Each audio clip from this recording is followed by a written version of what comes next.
இப்போ வந்து நம்ம என்ன பண்ண போகிறோம்னா, நம்ம வீட்டில் தயாரித்த சிக்கன் 65 பவுட்ரு இருக்குது. அதை வச்சு நம்ம காலிஃப்ளவர் இருக்குல்ல, அந்த காலிஃப்ளவர் பக்கோடா போட போகிறோம். காலிஃப்ளவரும் நம்ம மெர்க்கோலியும் இது வந்து சுடுதண்ணியில் போட்டு எடுத்து வச்சுருக்கேன். சின்னதாக எடுத்து நம்ம சுடுதண்ணி போட்டு வச்சுருக்கேன். பக்கோடா மாதிரி போடலாம், பச்சி மாதிரியும் போடலாம். நம்ம இப்போ எப்படி போடலான்னு பார்க்கலாம் வாங்க வீடியோக்குள்ளே. இப்போ நான் 50 கிராம் போட்டிருக்கேன். 25 கிராம் தண்ணி ஊற்றுறேன். ஊற்றி இப்படியே கரைச்சிடலாம். இதில் வந்து எல்லாமே இருக்குங்க, இது எதுவும் இல்லைன்னு இல்லை. நம்ம பச்சி மாவு மாதிரி இப்படியே கரைச்சிக்கலாம். இதில் வந்து நம்ம கார்ன்ஃப்ளவர் மாவு, அரிசி மாவு கரைச்சி இப்போ நம்ம பச்சி மாவு மாதிரியே முக்கி போட்டுடலாம். பாருங்க, இப்படி எடுத்து இவ்வளோ கட்டியாக நம்ம எடுக்கணும். எடுத்தோம்னா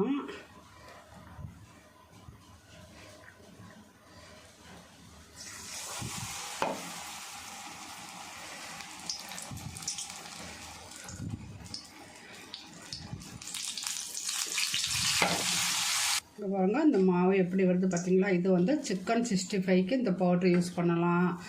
அப்புறம் வந்து உருளைக்கிழங்குக்கு யூஸ் பண்ணலாம். இது வந்து எண்ணெய் நல்லா காஞ்சிருச்சு ஃபஸ்ட்டில், அதனால் நம்ம அப்படி போட்டுட்டோம். பாருங்கள்,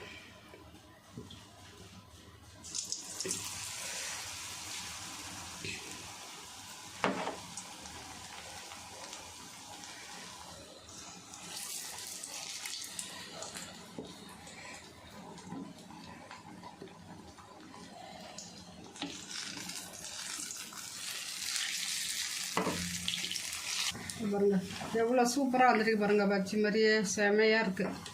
நல்ல முறை எப்படிமா இருக்குது? என் பேச்சு சாப்பிட்றேன். ஆ, சூப்பராக இருக்குது. எப்படி இருக்கு? நல்லா இருக்கு. நல்லா இருக்கா? என்ன வச்சு சாப்பிட்றா? சாஸ் வச்சு சாப்பிட்றா.